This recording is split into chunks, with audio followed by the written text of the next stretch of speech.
Graças e paz, pessoal. Como é que vocês estão? A gente está hoje trazendo um vídeo para a gente continuar a nossa série, onde a gente tem trabalhado sobre o livro A Grande Casa de Deus, do Max Lucado. Como todo mundo sabe, a gente está com nossas atividades suspensas nesse tempo, que tem sido um tempo muito desafiador e que a gente tem aprendido muita coisa. Eu acredito que Deus tem nos ensinado muitas coisas com esse isolamento que a gente está precisando obedecer.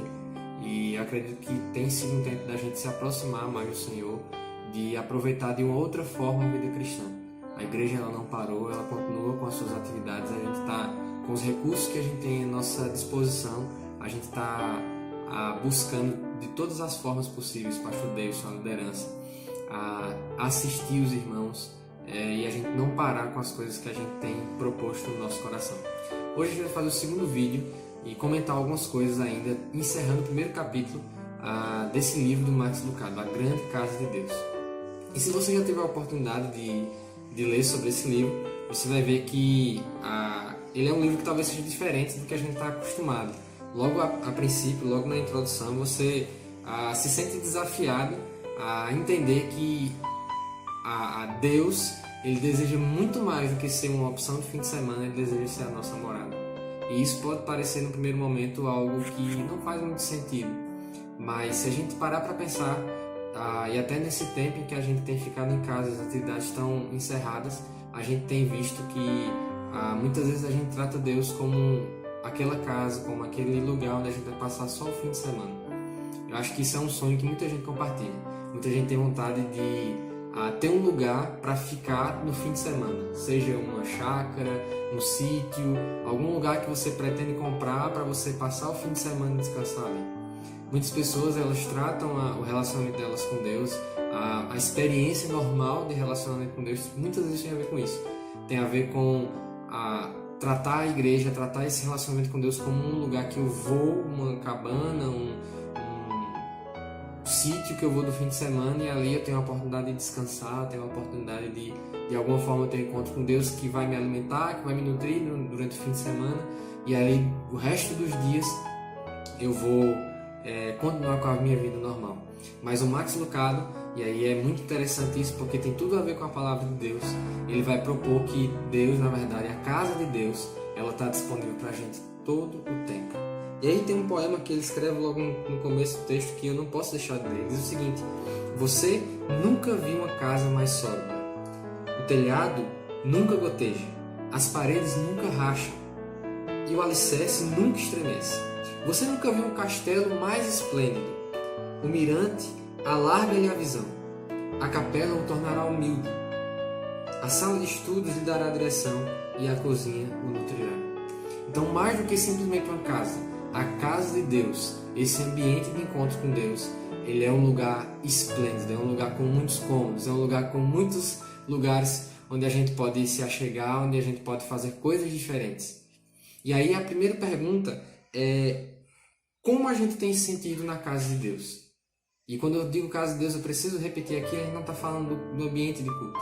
Estou falando desse lugar onde a gente pode acessar Deus o tempo todo. O salmista Davi vai dizer que uma coisa eu pedi ao Senhor e a buscarei, que eu possa habitar no templo do Senhor todos os dias da minha vida. Davi não estava se referindo a um lugar que ele ia no fim de semana, a um lugar que ele ia como um templo, que na época não existia, mas ele não se referia a um lugar de culto. Ele se referia a um lugar de plena comunhão com Deus, e essa é a proposta do livro. Que a gente entenda que a casa, a grande casa de Deus, é um lugar que a gente pode acessar em qualquer momento. E ela não é uma simples casa, como eu já vinha falando. Ela é um lugar onde a gente pode aproveitar vários cômodos e que cada cômodo desses tem algo para nos oferecer. E aí, a primeira coisa que nos dá segurança a respeito disso, a primeira coisa é o fato de que Deus, ele não só pode ser essa habitação para cada um de nós, mas ele deseja ser essa habitação. Se há uma coisa que fica muito claro na palavra de Deus, quando a gente vai ver a maneira como Jesus se relaciona com Deus, é que ele sempre diz de Deus que ele é o Pai dele. Jesus sempre chama Deus de Pai.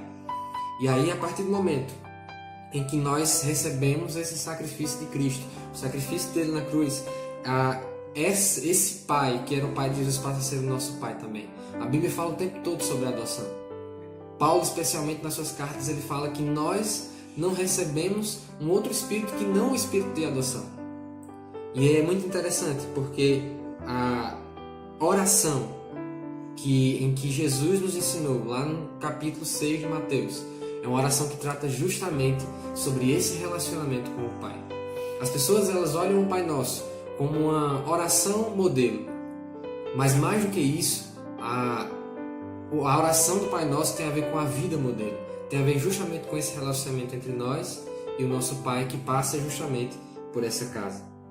Então, esse é o desafio para nós hoje, é percebermos que nós recebemos esse espírito de adoção e que Deus deseja que a gente habite nessa casa. Deus deseja que essa casa esteja à nossa disposição como filhos. E é muito interessante isso, porque ainda não entendemos o que significa ter a mentalidade de filho.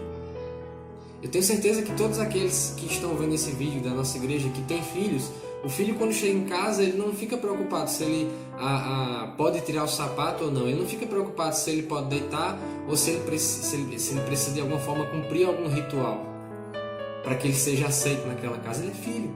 E muitas vezes nós temos agido de forma totalmente oposta. A gente se relaciona com Deus e a gente entra nessa casa do Senhor, que é esse relacionamento disponível para nós.